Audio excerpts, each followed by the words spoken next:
नमस्कार मैत्रिणींनो, आपले स्वागत आहे अन्नपूर्णा गावरान रेसिपी या मराठी यूट्यूब चॅनलवर. तुमचे मनापासून पुन्हा एकदा खूप खूप स्वागत आहे. चला तर आज आपण कैरी कँडी कशी बनवायची ती बघूया. वर्षभर टिकणारी, खायला अप्रतिम अशी लागणारी, आपल्याला जेव्हा बी वाटेल तेव्हा आपण ही कैरीची कँडी खाऊ शकतो या पद्धतीने बनवून जर ठेवली तर. चला तर कृतीला सुरुवात करूया. हे बघा, आपण 2 कैऱ्या घेतल्या.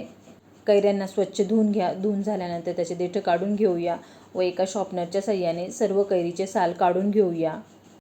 साल काढून झाल्यानंतर आता एक सुरी घेतली आहे. सुरीच्या साहाय्याने आपण कैरी कट करून घेऊया. कट करताना एकदम बारीक अशा स्लाइस करा, जास्त जाड करू नका, म्हणजे त्या पटकन वाळल्या जाता, वर्षभर टिकता आणि खायला पण चविष्ट अशा लागता. या पद्धतीने सर्व कैरी आता आपण कट करून घेऊया. एकीकडे गरम पाणी होण्यासाठी ठेवलं होतं. आपलं पाणी व्यवस्थित गरम झाले. गरम झाल्यानंतर आता आपण जी बी कैरी कट करून घेतली आहे ती सर्व या गरम पाण्यामध्ये उकळण्यासाठी टाकूया. अगदी 5 ते 6 मिनिट ह्या कैरीला व्यवस्थित उकळून घ्यायचे, जेणेकरून त्यातला जो तुरटपणा असतो तो सर्व निघून जाईल आणि कैरीची कँडी खायला चविष्ट अशी होईल. 7 मिनिटं झाले. कैरीला व्यवस्थित उकळून घेतले. आता एका झाऱ्याच्या साहाय्याने आपण सर्व कैरीला बाहेर काढून घेऊया. एक स्टीलचं भांडं घेतले. त्याच्यामध्ये आता आपण जी बी कैरी उकळून घेतली ती सर्व टाकून घेऊया. आपल्या 2 कैऱ्या होत्या तर आपण 1 वाटी इतकी साखर घेतली आहे. साखर ही तुमच्या आवडीनुसार घेऊ शकता. अर्धेसं लिंबू घेतले. लिंबाचा रस पिळून घेऊया. लिंबाचा रस हा आवर्जून पिळा, त्याने कैरी कँडी खायला चविष्ट लागते. साखरीला आता व्यवस्थित कैरीमध्ये मिक्स करून घेऊया. त्याच्यावरती आता आपण झाकण ठेवूया आणि 2 दिवस असंच ठेवूया. हे बघा, 2 दिवस पूर्ण झाले. आता आपण झाकण काढूया. आपल्या साखरेचा पाक होऊन कैरी पाकामध्ये व्यवस्थित मुरली आहे. या पद्धतीने मुरून घ्या.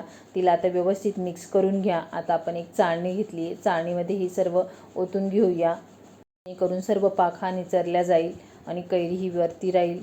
निचरल्यानंतर आता आपण एक स्टीलचं ताट घेतलं आहे. ताटामध्ये आता आपण ही निचरलेली सर्व कैरी टाकून देऊया. एकदम पातळ अशी पसरवा.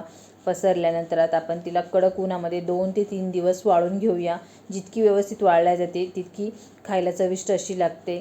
2 दिवस पूर्ण झाले. कैरी कँडी व्यवस्थित वाळली, व्यवस्थित सुकवून घेतले, एकदम कडकडीत अशी वाळून घेतली आहे. त्याच्यामध्ये आता आपण अर्धा चमचा इतकं चवीनुसार मीठ टाकून घेऊया व अर्धा चमचा इतकं काळं मीठ टाकूया. काळं मीठ हे आवर्जून टाका.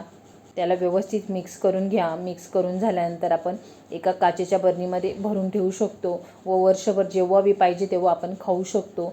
या पद्धतीने कैरी कँडी नक्की बनवून बघा. नक्की सगळे आवडीने खातील.